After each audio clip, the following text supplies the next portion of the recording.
일주일도 평안하셨나요? 요즘에 방금 좀 말씀드린 대로 바이러스가 조금 더 확진자들이 좀 늘고 있는 추세입니다. 한국은 지금 너무 많이 늘고 있어서 걱정인데요. 하여튼 건강을 잘 챙기시기를 부탁을 드리겠습니다. 저는 충남 태안의 작은 시골 마을에서 태어났습니다. 그곳에서 나고 초등학교, 중학교 시절까지 다 보냈습니다. 어느 정도 시골이냐면 그렇다고 해서 아주 이렇게 소위 말해서 깡촌 이런 건 아니고요. 시골인데 어느 정도 시골이었냐면요.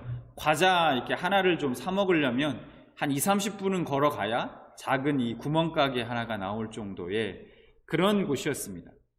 그리고 이제 태안에 있는 그 시내에 나가려고 하면 버스를 타고 나가야 되는데 저희 마을까지 이렇게 들어오는 그 버스가 하루에 딱 3대밖에 없었습니다. 그래서 그 버스를 다 놓치면 걸어서 이제 나가야 되는데 한 40분을 걸어가야 버스 타는 곳을 만날 수 있는 그런 곳이 이제 제가 살던 동네가 이제 그랬습니다.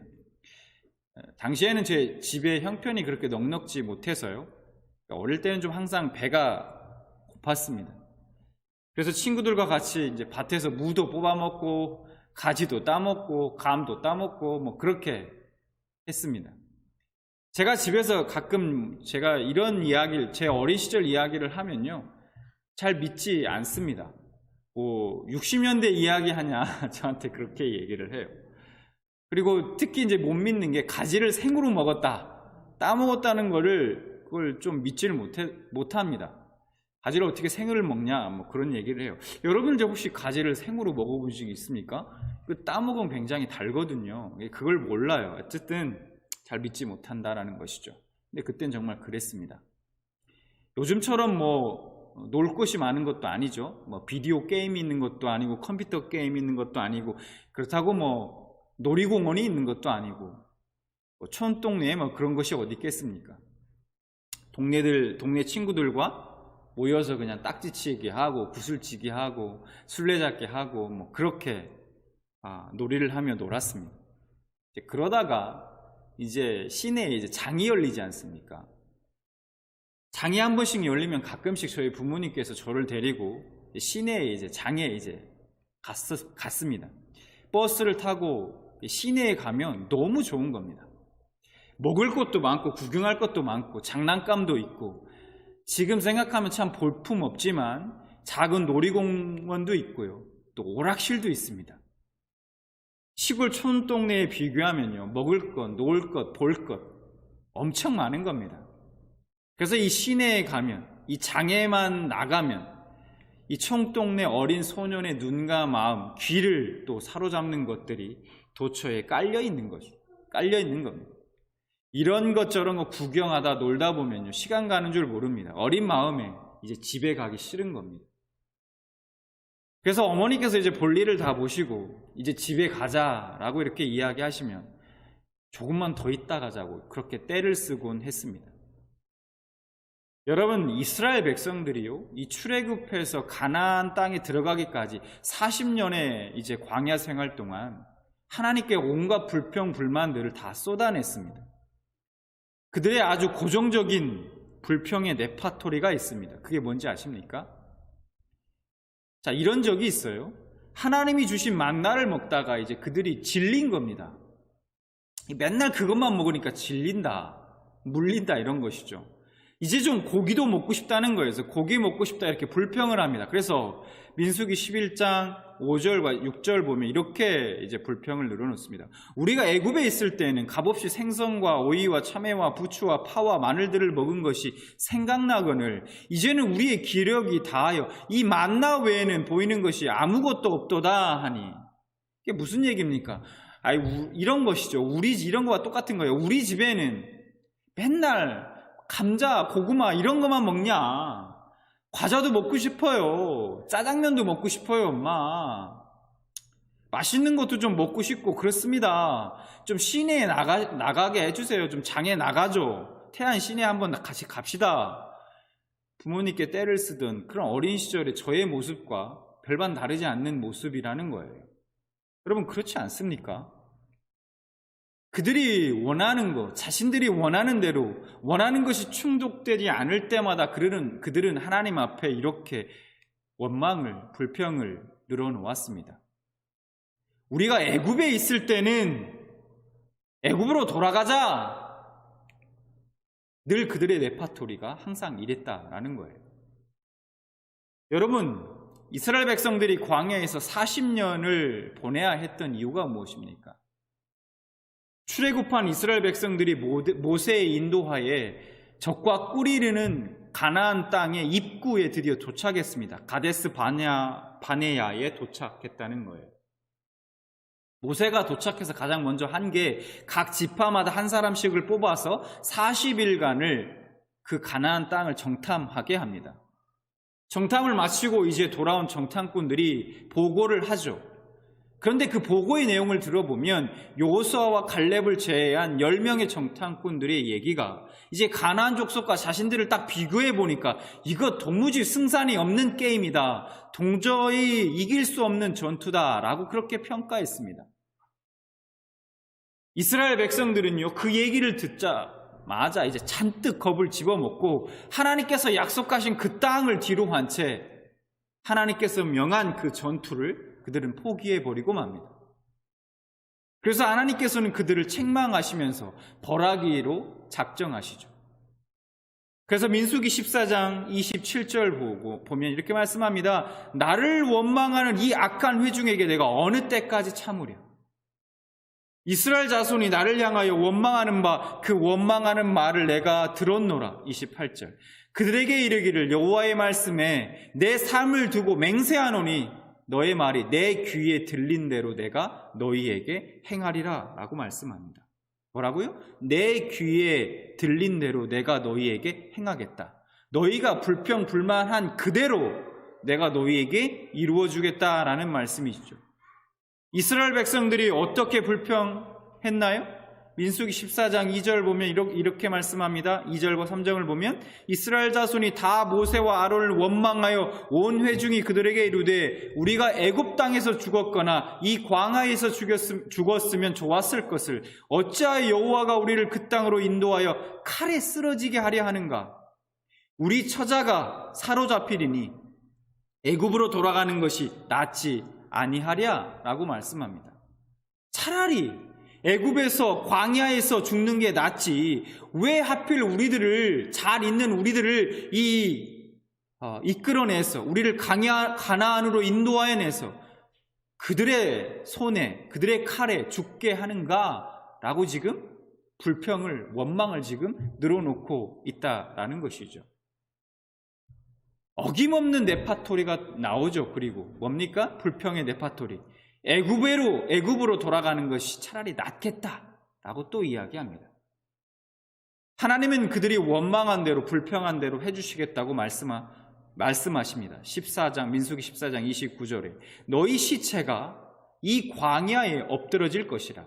14장 30절 내가 맹세하여 너희에게 살게 하리라 한 땅에 결단코 들어가지 못하리라 라고 하나님이 말씀하십니다. 그리고 14장 33절 너희의 시체가 광야에서 소멸되기까지 40년을 광야에서 방황하는 자가 되리라 라고 하나님께서 말씀합니다. 그들의 불평한 대로 하나님께서 귀에 들린 그대로 하나님이 그대로 해주겠다라고 말씀하고 있는 것이죠. 이스라엘 백성들은 결국 그들이 하나님에 대한 그 원망과 불평 때문에 약속의 땅인 가나안 땅에 들어가지 못하고 광야에서 다 죽게 된 것입니다. 그들이 이러한 하나님에 대한 원망과 불평은 여기서 끝나지 않죠. 40년의 그 광야 생활 내내 계속됩니다. 먹을 것이 없다고. 이제 만나가 질려서 이제 고기 좀 먹고 싶다고. 목마르다고. 마실 물이 없다고. 그들은 하나님께 계속해서 불평과 원망을 쏟아냈습니다.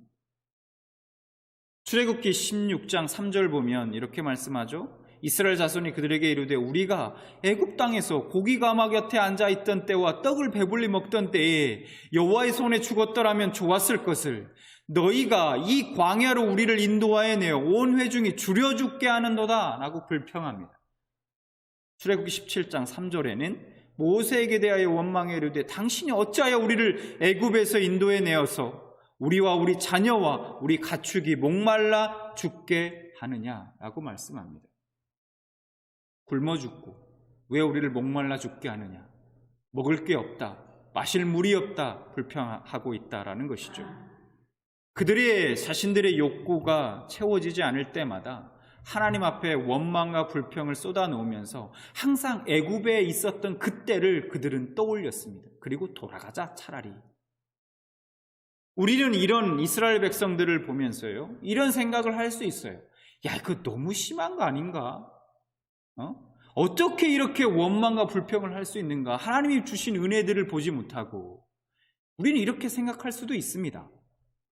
제가 이스라엘 백성들의 입장에서 좀 변호를 좀 해보자면요, 이스라엘 백성들은 애굽에서 약 430년간 노예로 있었습니다. 출애굽기 12장 40절 41절을 보면 이렇게 말씀하죠. 이스라엘 자손이 애굽에 거주한 지 430년이라 430년이 끝나는 그날에 여호와의 군대가 다 애굽 땅에서 나왔은지 이렇게 말씀하고 있어요. 430년간 노예로 있었다는 거예요. 430년간 하나님을 알지 못하고 섬기지 않는 그 이방 땅에서 노예로 있었다는 거예요.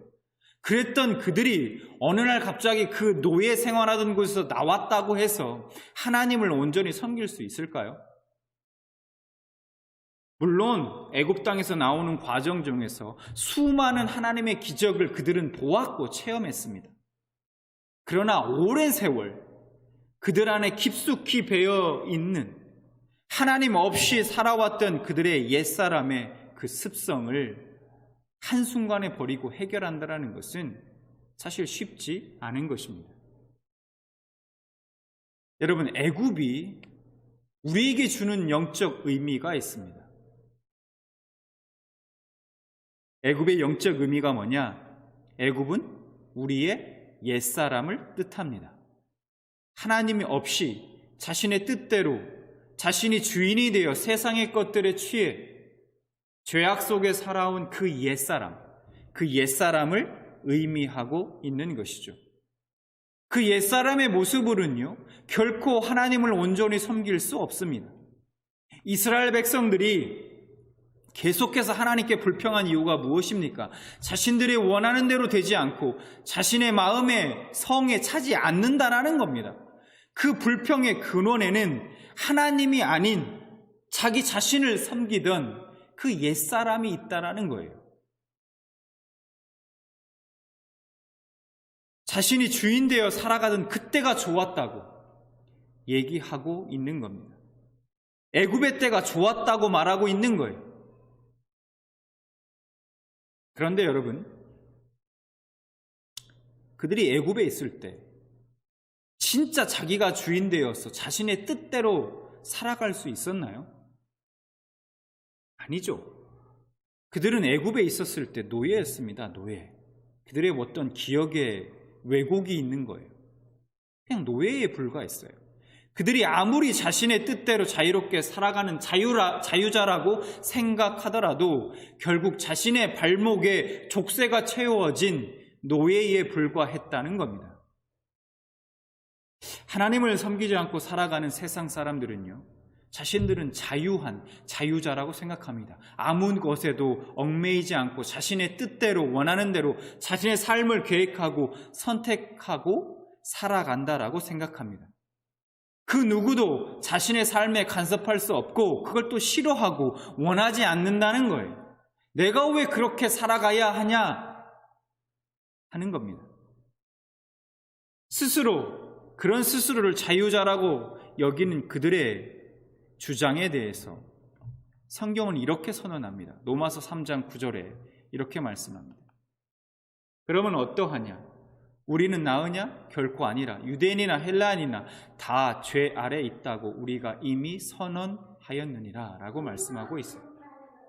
여러분, 죄 아래라는 것은 그 원어의 의미를 살려서 우리가 생각해 보면 죄의 권세 아래 있다는 것을 의미합니다. 인격화된 세력, 죄의 권세를 의미한다라는 겁니다. 하나님의 말씀을 거역하고 배반하고 하나님은 필요 없다라고 이야기하면서 스스로를 자유자라고 말하며 살아가는 사람들의 그 실상이 뭐냐? 그 실상은 죄의 지배 아래에 있는 죄의 지배 아래에 있는 노예다라는 것입니다. 오늘 말씀에 로마서 3장 9절에 그렇게 선언하고 있는 것입니다. 이스라엘 백성들이 마음껏 먹고 마시고 즐길 수 있었던 평안했었다고 기억하며 그렇게 돌아가고 싶어 했던 그 애굽은 그들이 죄의 노예로 있었던 땅이었던 것이죠. 하나님은 원망하고 불평하는 그들을 다시 그곳으로 보낼 수는 없었습니다.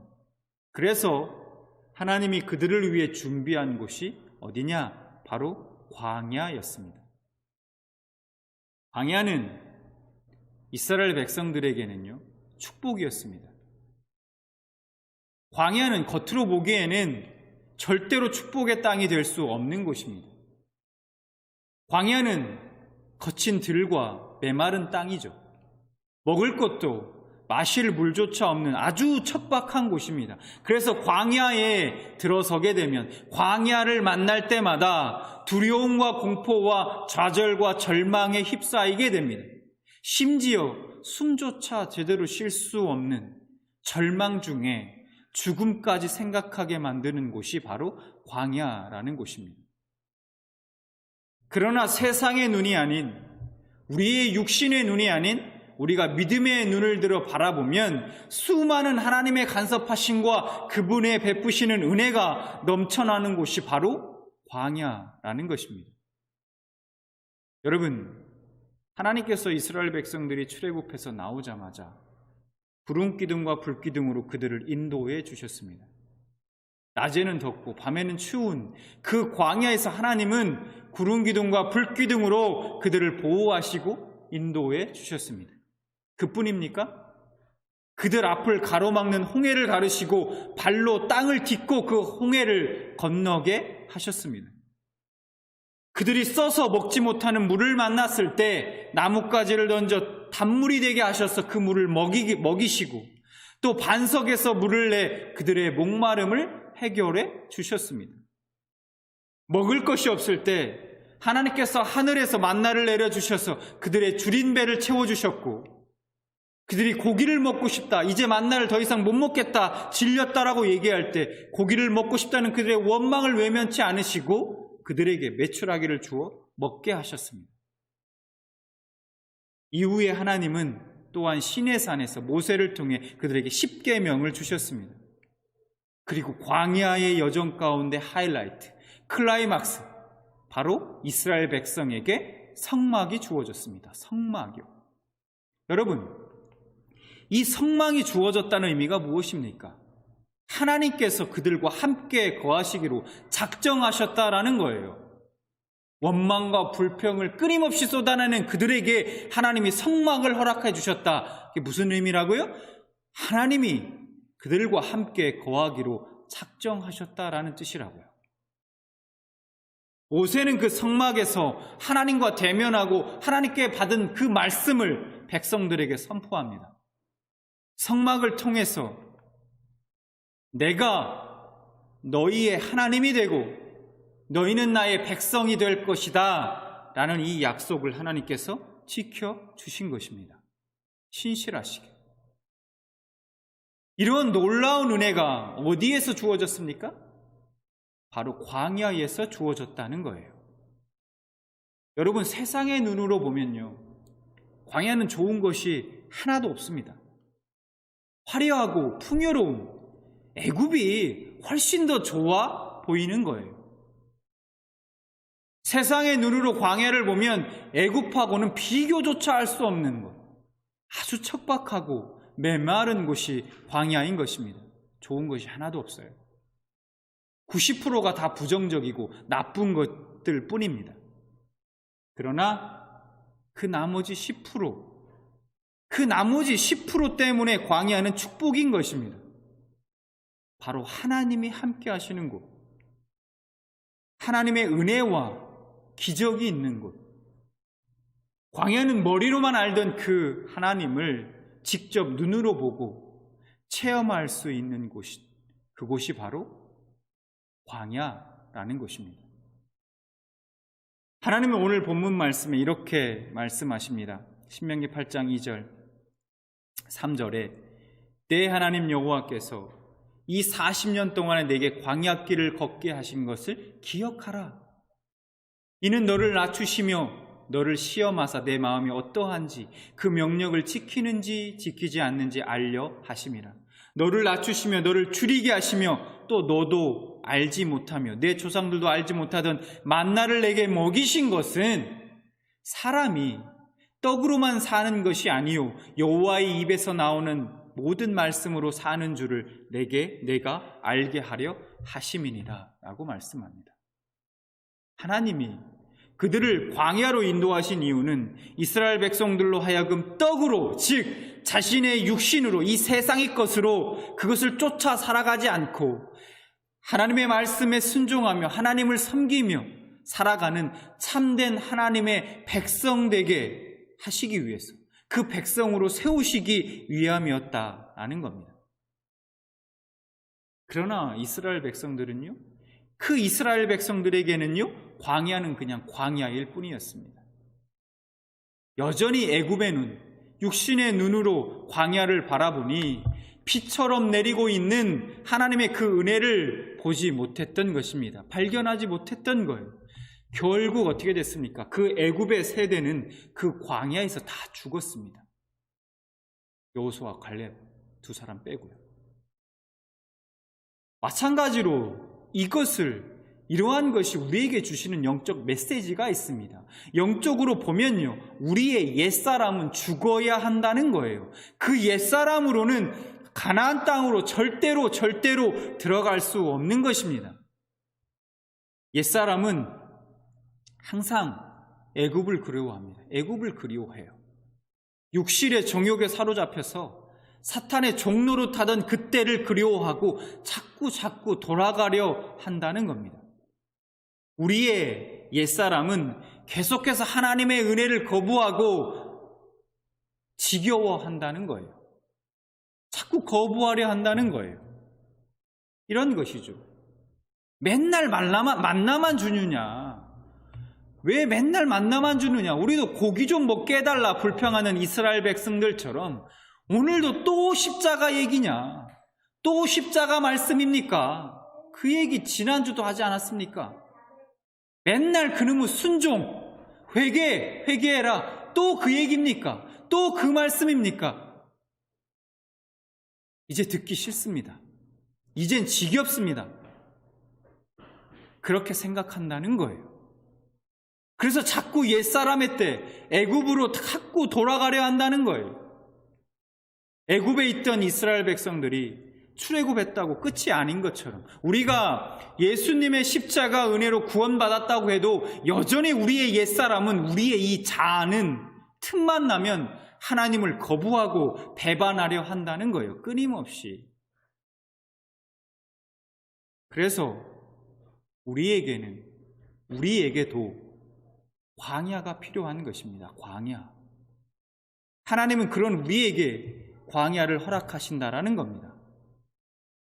광야를 지나며라는 찬양이 있습니다. 오늘 우리 함께 불렀죠?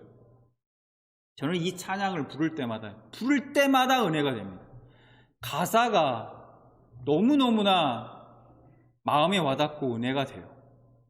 제가 이 찬양을 이번 준비하면서도요, 이 말씀을 준비하면서도 매일 정말 너무 자주 들으니까 저희 시온이가 이 찬양을 알더라고요. 심지어는 맨날 너무 많이 들으니까. 이 찬양의 가사 중에 제가 정말 특히 마음에 와닿고 정말 은혜가 되는 부분이 있습니다. 바로 이 부분입니다. 마지막 부분인데요. 내 자아가 산산이 깨지고 높아지려 했던 내 꿈도 내려놓고 오직 주님 뜻만 이루어지기를, 나를 통해 주님만 드러나시기를. 이 찬양의 가사가요, 하나님이 이스라엘 백성들에게 또 우리에게 광야를 허락하시는 그 이유를 아주 잘 담고 있다는 겁니다. 그렇습니다. 광야는 그런 곳이죠. 내 옛사람이 완전히 부서지고 깨지는 곳. 그래서 나를 통해서 온전히 하나님만 드러나시는 곳. 그곳이 바로 광야인 것입니다. 여러분, 십자가가 뭔가요? 여러분, 십자가가 무엇입니까? 바로 십자가는 우리의 자아를 깨뜨리는 것이에요. 우리의 자아를 깨뜨리는 것, 우리의 옛사람을 깨뜨려 버리는 것. 그것이 바로 십자가입니다. 우리의 자아, 옛사람을 십자가에 못 박아 완전히 산산조각 내고 가루로 만들어 버리는 것, 그게 바로 십자가라는 거예요. 그래서 십자가에 못 박히는 순간 예수 그리스도의 내가 십자가에 못 박혔나니 이제는 내가 사는 것이 아니라 내 안에 계신 그리스도가 사시는 것이라. 내 안에 옛사람과 내 자아가 깨짐으로 말미암아 내 안에 계신 그 하나님만 드러나고 그 하나님만 사시게 하는 것, 그것이 십자가라는 거예요. 마태복음 21장 42절, 44절 뭐라고 말씀하냐면 이렇게 말씀합니다. 예수께서 이르시되 너희가 성경에 건축자들이 버린 돌이 모퉁이의 머릿돌이 되었나니 이 돌 위에 떨어지는 자는 깨지겠고 이 돌이 사람 위에 떨어지면 그를 가루로 만들어 흩으리라 하시니 예수께서 말씀하신 거예요. 십자가의 은혜가 뭡니까, 여러분? 은혜의 십자가를 통해 내가 은혜 받았다 하는 게 어떤 의미입니까? 내가 좀 십자가의 은혜 때문에 내 죄를 사해 주셨구나. 그거에 감사하고 감격해 눈물을 흘리고, 물론 그것도 은혜죠. 근데 진짜 십자가를 통해 내가 은혜 받았다 하는 그 은혜가 뭐냐? 바로 우리의 옛 자아가 완전히 산산조각 나서 가루가 되는 거예요. 그게 진짜 은혜인 것입니다, 여러분. 그런데 부서지는 것이, 깨지는 것이 여러분 쉽습니까? 어렵죠. 왜 어렵습니까? 아프니까요. 고통스러우니까요.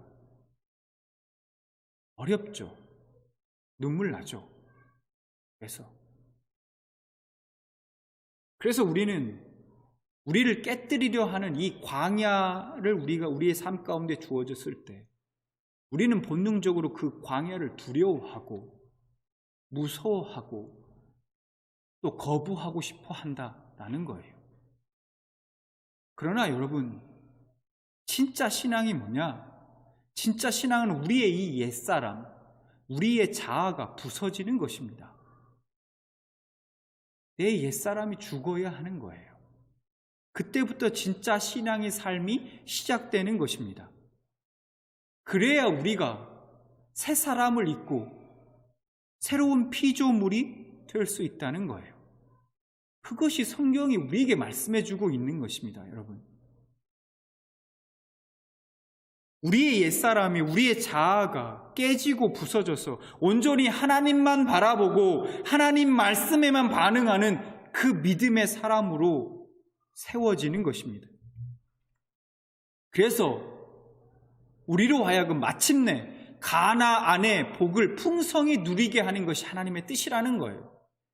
신명기 8장 16절 이렇게 말씀합니다. 내 조상들도 알지 못하던 만나를 광야에서 내게 먹이셨나니 이는 너를 낮추시며 너를 시험하사 뭐라고요? 마침내 내게 복을 주려 하심이었느니라 라고 말씀해요. 여러분, 우리의 삶의 여정 가운데 때론 힘든 일이 찾아오고 고난이 찾아옵니다. 정말 내가 어찌할 수 없는 일들이 내 삶 가운데 주어질 때가 있어요. 이거 아니면 이걸만 해결되면 진짜 좋겠는데 하나님, 저 너무 힘들고 고통스럽고 아픕니다. 이것 좀 해결해 주세요. 그래도 안 돼요. 그래 매일매일 눈물로 보낼 때가 있다는 거예요. 그러한 고통의 순간들이 우리의 삶 가운데 찾아온다는 거예요. 우리의 삶의 여정이라는 것이 광야길을 걷는 것과 같습니다. 그런데 그때 그러한 고통의 순간들이 찾아올 때 그때 우리가 여러분, 하나님 앞에 이렇게 고백할 수 있기를 바랍니다.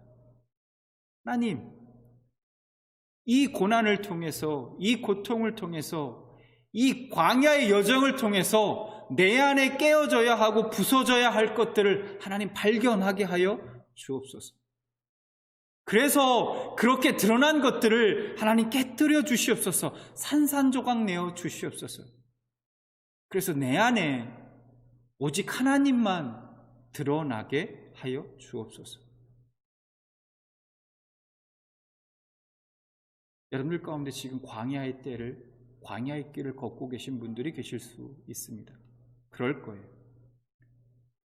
광야를 지나는 동안 여러분의 옛사람과 자아가 깨지고 부서져서 오직 그 예수만 남고, 예수님만 남고, 참 믿음만 여러분 가운데 남게 되는 여러분들 되시기를 진심으로 소망합니다.